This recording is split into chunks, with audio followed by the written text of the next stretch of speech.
The Cabin Conspiracy. The moment I stepped onto the gravel path leading to my late father's lakeside cabin in Willow Creek, Michigan, something felt wrong. It wasn't just the unfamiliar black SUV parked where Dad's rusty Chevy truck used to sit. It wasn't even the faint glow of lights spilling from windows that should have been dark for months. It was the smell. Instead of the warm, earthy scent of cedar and lake air, laced with the faint musk of Dad's old pipe smoke, the air was sharp with bleach and synthetic lavender. It was the smell of erasure, of a memory being scrubbed away. My hand, clutching the key that felt heavier than it should, trembled. This cabin was my refuge, the last tether to my father, Robert, gone 6 months after a car crash the sheriff called an accident. I'd come to sort through his life, to mourn in peace. But this felt like a theft. I pushed the door open. The living room was unrecognizable. Dad's sagging recliner, worn soft by decades of his weight, was gone, replaced by a sleek gray sectional that belonged in a showroom. Not here. His shelves, once crammed with worn novels and fishing magazines, now held glossy art books arranged by color, not content. Vases of stiff, unnatural flowers sat on surfaces once littered with tackle boxes and coffee mugs. Then I saw a HOA woman in a tailored navy blazer, directing 2 men hanging a garish abstract painting where Dad's old lake map used to be. She was tall, poised, her movements sharp and deliberate, like a hawk circling prey. "Who are you?" I demanded, my voice rough with grief and anger. She turned, unruffled, her green eyes sizing me up with a flicker of amusement. "Mr. Thompson? Daniel, I presume," she said, her tone smooth as polished stone. "I'm Victoria Hale, Hale Properties. You're back earlier than expected. What are you doing in my father's house?" I stepped forward, fists clenched. She smiled, a cold, practiced curve of her lips. "Your father's house? Oh, Daniel, this is an asset, one your father left neglected. Per the Willow Creek Community Agreement, we're preparing it for its full market potential."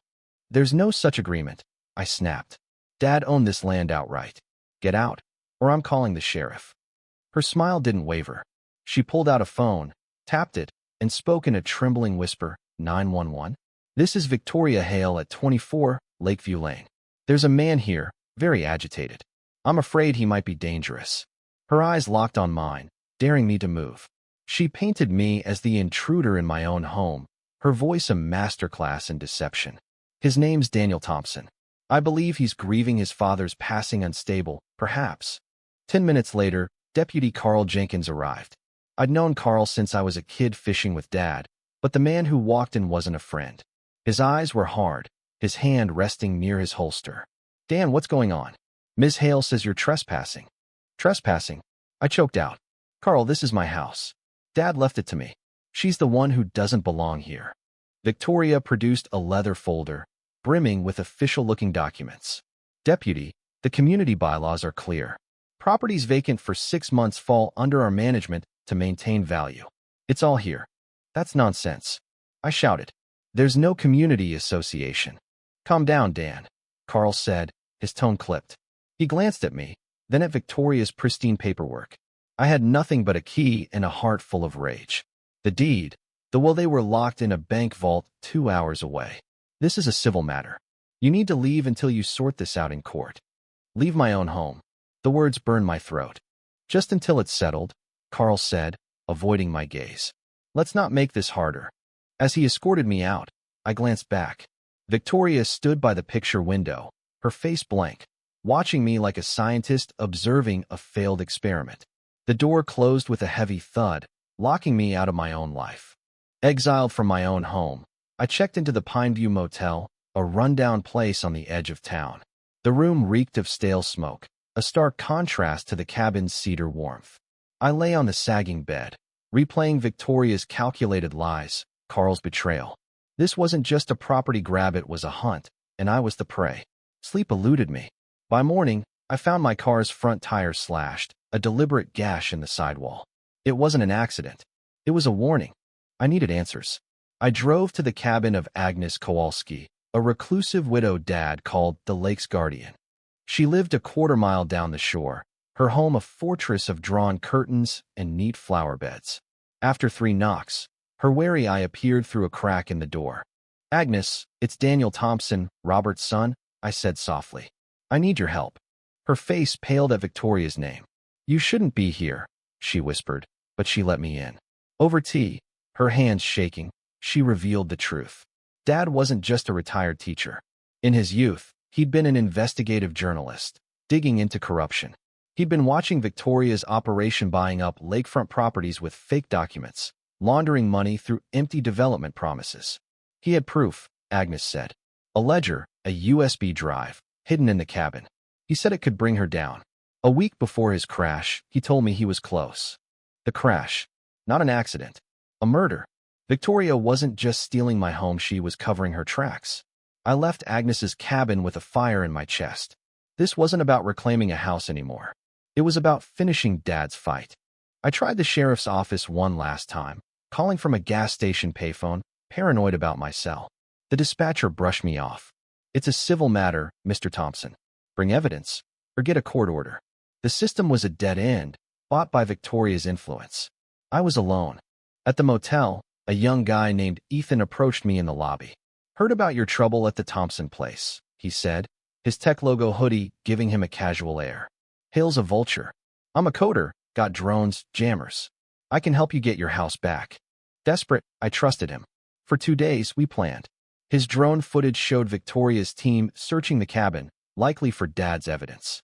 We mapped a plan to sneak in during a storm, when Victoria was hosting a meeting with her investors. I'd use a hidden basement entrance to find the safe behind the fireplace. Ethan would monitor from outside. The day before the plan, I caught Ethan on the drone feed, not in town buying supplies, but meeting Victoria's enforcer, a hulking man named Vince. Ethan took an envelope, nodded, and walked away. My ally was a traitor, feeding my plans to Victoria. The trap was set, and I was walking into it. I scrapped the plan. No basement entrance, no earpiece. The storm hit that night, a roaring beast of wind and rain. I parked my car off a logging trail and crept through the woods, my father's old paths guiding me.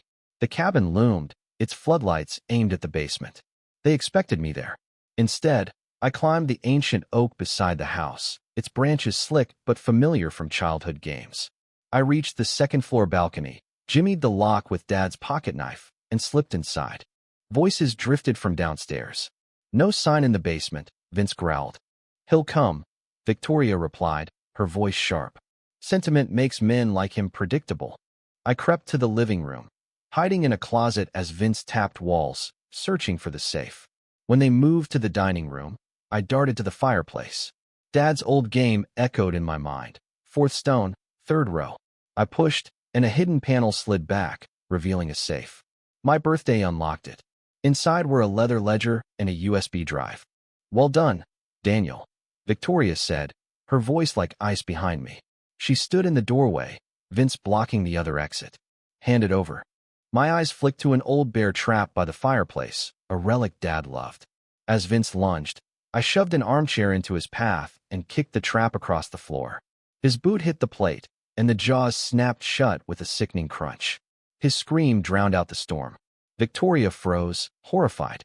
I grabbed the evidence and dove through the picture window, glass shattering as I rolled onto the wet grass and sprinted into the woods. I drove east, the ledger and USB beside me, until I reached the FBI field office in Detroit at dawn. I must have looked deranged, bloody, muddy, soaked, but I handed over the evidence. Agent Laura Bennett skimmed the ledger, her eyes widening at names, dates, and offshore accounts. The USB confirmed it. Victoria's empire was a front for money laundering, tied to men with blood on their hands. "Get the white-collar team," Bennett barked. Now, 2 days later, I watched from a ridge as FBI SUVs swarmed the cabin. They dragged out Ethan, pale and shaking, then Vince, limping in a cast. Victoria came last, her composure shattered, just another criminal in cuffs. Carl Jenkins was arrested at his desk. The web was ashes. A week later, I stood on the cabin's porch, the lake calm, the pines sent back. The FBI had cleared the house. I held a photo of Dad and me, his smile warm and proud. The grief was still there, but it was softer now, woven with purpose. I'd finished his fight. Victoria's empire was dismantled, her partners exposed. The cabin was mine again, a testament to Dad's legacy. I invite you to share your thoughts below. What would you have done in my shoes? Is violence like that bear trap ever justified to reclaim what's yours? How do you face injustice when the system fails you?